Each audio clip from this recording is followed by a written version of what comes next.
Hey YouTubers, how you doing today? This is Trevay Willis, your non-emergency medical transportation mentor and your life coach, motivational speaker. I am so happy to be with you guys on this Monday. There is a lot of things that I want to share with you guys over the course of weeks and months to come, but I got to be able to do it one at a time. There's a lot of knowledge out here. There's a lot of things to learn about the medical transportation business. And that's what I'm here for. And as you guys probably can already tell, I'm very open about it. I will never leave out any vital information from you that other people would that don't want to see you get ahead. So I'm here to tell you everything you need to know based off experience. And whatever new opportunity that arises for is to help your business or to start you guys out, I'm going to share it. I'm excited because I get a lot of good feedback and I really appreciate you guys. I'm very humbled that you guys listen to what I have to say. As I mentioned before, and I'm gonna always tell you this, years ago, I worked security and I was basically barely making ends meet, and not saying I have arrived now. I do well, but then I worked security, and there's nothing wrong with working security. But at the same time, I had dreams and aspirations to do better and to do bigger things in my life. And I look back humbled at the fact of where I was, and the things I didn't have, and I try to go to different people for information pertaining to starting this medical transportation business, and it didn't work. A lot of people, like I stated, they were withholding information back because they didn't want to see me get ahead and possibly gain more business and clientele than they're doing. But like I mentioned before, what's meant for you is meant for you. That's just how life is. You can't stop somebody else's blessing, or you can't stop somebody else from doing well in life. If it's going to happen, it's going to happen. So you guys are going to do well, as long as you have faith and you keep going with it. And what my job is to do is to cultivate you, is to give you the seeds, and for you to plant the seeds, water the seeds. Water, it means continually to go out there, gain your clientele, and work hard in your business and watch it grow tremendously. One thing about the medical transportation field is it's very recession proof. Everybody talking about a recession coming and everything like that, and it's kind of scary thinking about it, but at the same time, granny's gonna always have to get to her doctor's appointment. People have to get to their therapy appointments. Dialysis transports are gonna have to continue to go on. Infusions for cancer treatments is gonna have to continue to go on. So we are in a very recession-proof business, in my opinion. And then I have did some research on Google, and Google says the same thing. A lot of other people in the business is stating like, hey, this is recession-proof. During COVID, pretty much our business went to a standstill for 3 months because doctor's offices was very scared to see patients. They didn't know what was going on. This was a new epidemic that we have never seen in history before in our lifetime. So we was on hold for 3 months, and then when doctor's offices started allowing patients to come back, our business blew up. We actually have blew up more than what we were beforehand.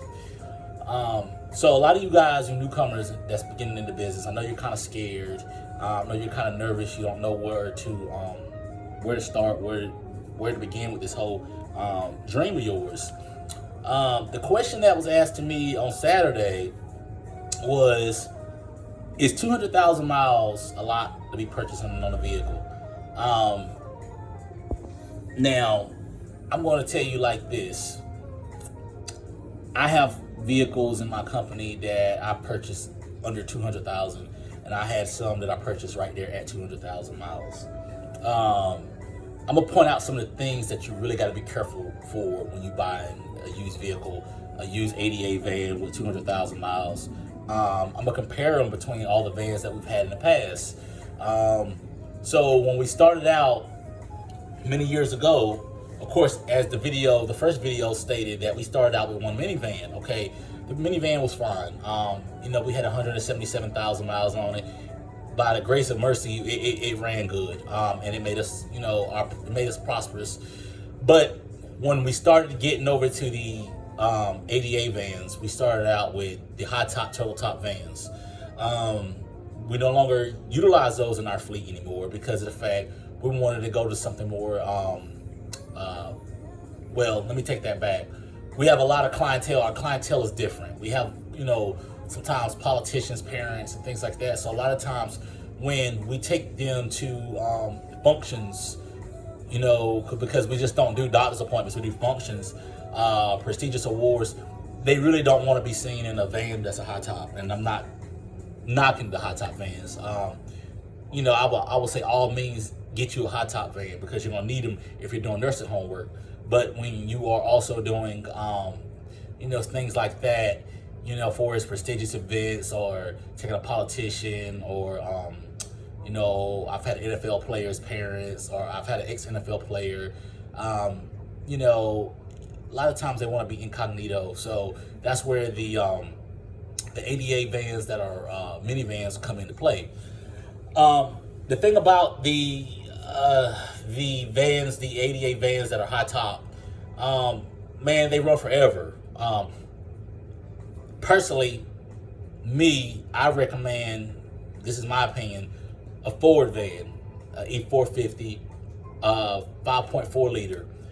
We, had some that we bought at the time that was like 220,000 miles, and guess what? We ran up to 450,000. We had one that ran up to 500,000. Now, just because you buy that van does not mean you're not going to still have little small problems here and there. Mostly the problems you're going to have with the Ford E450, E350 is you're going to have problems with your tie rods, ball joints, AC compressor. The AC compressor may go out. And then of course, the worst thing that can happen with a van with 200,000 to 300,000 miles is transmission. Ford vans have transmission. When you start getting into like the 2s and 3s, if it has already been replaced, you're going to have to replace the transmission. Another thing you may have an issue with the Ford vans is if you start putting a lot of miles on them, you may have to replace the rear end down the road. The rear end is the axle in the back that connects to the tires. But besides that, do I think that it's worth it to buy a van like that? Absolutely. I feel it's necessary, in my opinion. If I had to, start over and buy a van, I would buy a van that, that had 200,000 miles on it. To me personally, a van with 200,000 miles on it for as an E450, if you go to look at it and check it out, and the van shifting good, the oil's not dark and dirty, smut out the back of the tailpipe, I would say, follow your instincts, buy it. Not to say that you buy the van and then 2 weeks later the transmission may go out, because it's really an unforeseen situation. You really don't know when things are really going to happen. But I've had 13 E350s, and so far so good. The worst I've had to replace was the transmission in the rear end. And then, every E350 I had to replace the AC compressors. And that's about it. Now, let's talk about the ADA minivans. The first one I had, it was a 2003 Town & Country. I bought it because it was cheap. I bought it from another company. It already had about 260,000 miles on it. And in my opinion, when you're starting to get into the 260s or 270 range, you're kind of really playing gamble with that. You don't know what kind of work was done prior. It's a gamble. Now, do I have, like I mentioned it earlier, do I have vans in my fleet under 200,000? Yes, I do. I'm looking at one outside my window now. I've got a older Dodge Caravan, and the van has 167,000 miles on it. And the only thing I had to replace was the AC compressor on the van, because the AC started winding, and we tried to bypass it for a couple days until we can get an AC compressor on it, because the van was still running. The Dodge Caravans are good, but like I stated, if you buy one under 100, 200,000 miles, that's good. At 200,000, it's good. Over 200,000, way over 200,000, I don't think I would, in my opinion, I would invest the money in that because, it's you're prone to start to have a lot of problems. The Town and Country that I had, that was a 2003. As soon as it was my starter van, it was my first, van that was an 88 van, that was a minivan. As soon as I got it up to 299,000, the motor blew, and I was like, oh my gosh, like this sucks. But I replaced the motor in the van, and everything worked out fine. So the common thing you're going to find out that you're going to find that's wrong with the 88 vans and the minivans. With a Dodge Caravan, you're going to find out that most of your issues are going to be coolant issues. They have coolant issues where sometimes they tend to leak coolant. The hose may go bad. The radiators go bad. They're prone to go bad. Sometimes you have the let me guess, what was that happened to my van? Head gasket. I've known two of my vans that I've owned. It took me about a year to see this, but we have had head gasket issues. And to be honest with you, in my opinion, it's not that bad of a deal to replace a head gasket on them. It may seem scary, but it's not the worst. But I've replaced head gaskets on two of mine. So, like I stated, majority of your issues with the minivans are going to be the head gaskets, radiators, and AC compressors. That's about it. That's the only thing I have seen in my fleet that has been a common issue. Now, I have had some, like I said, I got the Dodges, I had the Fords, and to be honest with you, they was very reliable. But when it came down to the Chevy Uplanders and the Chevy Express, shuttle type buses, they didn't do well for me. I don't know what the deal was. I had more problems with them, and they were low mileage. But if you want to find a good van, that's a 88 van, that's a minivan, try to find one for a reasonable price from an elderly couple. And to be honest with you, to be frankly real with you, I've had more success finding them in Florida. Naples, Fort Myers, Orlando, Jacksonville, and St. Aug. Why is that, Trey? The reason why I feel like it's that way is because, as you know, Florida is a retirement area. So a lot of people retire there, and then sometimes people pass away, and then their vans are left behind. So they end up selling them. I've had success of buying them for $5,000, $6,000, and below. So another question I was asked, is a 2004, 2005, 2006, is it too old to run in a fleet?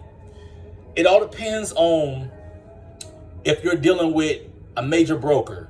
Some major brokers and some municipalities, they require that you, or some of your insurance companies requires you to have a vehicle 10 years or newer. Now, my insurance company doesn't care about what the age of my vehicle is. So the oldest vehicle in my fleet is my Dodge Caravan. That's a 06. It has 72,000 miles on it. Runs good, no problems, knock on wood. And then the next ones are 2014s and 2015s. But if you want to invest your money into an older van, just check with your insurance company first before you make that investment, because the worst thing can happen is you're buying it and they say, well, we can't insure it because it's too older. But a lot of companies in North Carolina will insure it. North Carolina, to be honest with you, they have some weird rules. But when it comes down to registering like older sedans and limousines, that my sedan, I have a 2014 model. They don't care about insuring it. It's fine. But just check, because sometimes different states are different. They're very different. Some of them are very strict. Some are not.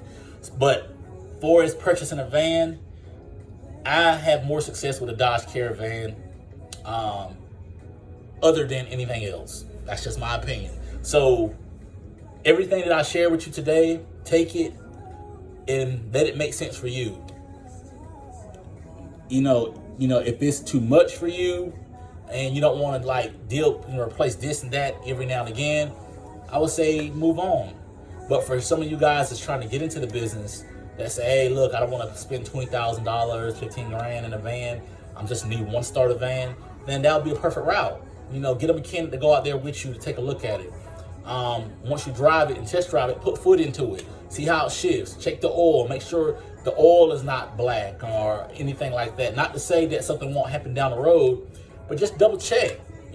Study it, drive it, feel it, see how it idles. Find out when the last time a engine flush is done and a tune-up is done on the van. That's the tips I give you to purchasing a van. But like I stated, there are vans out there at $5,000-$6,000. Gov deals. Sometimes you can get lucky up there. I found a 2014 Dodge Caravan for like $5,000 up there. So just the different ways you can find a van for a good price. Some of you guys may live at different parts of the United States that have surpluses. Like in North Carolina, we have the State Surplus Center, and sometimes they auction vans off from the city. Do your homework. Craigslist used to be a favorite place for me to go to, but Craigslist doesn't have as many vans for sale up there as it used to because of the fact now they're charging you to list your ads up there, and now a lot of people don't want to do the ads, and they don't want to pay for the ads. So a lot of people are going to Marketplace, as I mentioned in my video before. So Marketplace is a good tool. I noticed one thing about North Carolina. I can never find a good deal in North Carolina. I always have to go up north. I always have to go to Florida. Like I said, Jacksonville, St. Aug. Now the thing about Florida, the thing about New York, you got to be careful because New York and anything up north has a lot of salt, a lot of rust. You don't want to buy a vehicle with a lot of rust. You don't want to buy a vehicle that's got holes and the floor is caving in. So I've got lucky and bought vans from New York before, but I had double checked and make sure that there was no rust in the floor and there was no corrosion and things like that. So I was fortunate. I noticed there was a couple of vans I bought over the years from Maryland. I don't know if you guys remember the hot top vans. They're white and red. I bought a couple from there. And then, of course, I bought my VPG from Maryland as well. So, the VPG I bought at the time, I paid $4,500 for it. The red and white van at the time, when they were becoming popular, I spent about $3,500 for it. The only thing I needed was an AC compressor. So all I'm saying is just do your homework. Get the feel for the van. Take a mechanic. Drive it. Get the feel of it. See how you like it. Use your judgment and just make sure you follow your intuition. I'm not telling you not to buy a van with 200,000 miles. And I'm not telling you to buy a van with 200,000 miles. But just taking everything and use your judgment. And if you don't feel comfortable with doing it, don't do it. If you feel comfortable with doing it, do it. Another thing too, if you guys have any issues with your vans in your fleet, there is a site that I use. I've been using this for years, and oh my God, I'm telling you, it's going to save you from so much headache. It's called carpart.com, car-part.com. You can put in your make, year, model, and oh my God, you'll find so many parts for a discounted price if that's the route you want to take. So I'm happy for you guys. I'm ready for you guys to rise to the top. You guys are awesome. Shoot for your dreams. Don't let anybody stop you. And keep thriving for success and greatness in your life. Do this for you, your family, your kids, mom, dad. Leave a legacy behind and make it happen and make it work for you. This is Trey Willis. I'm out, guys. Have a wonderful day.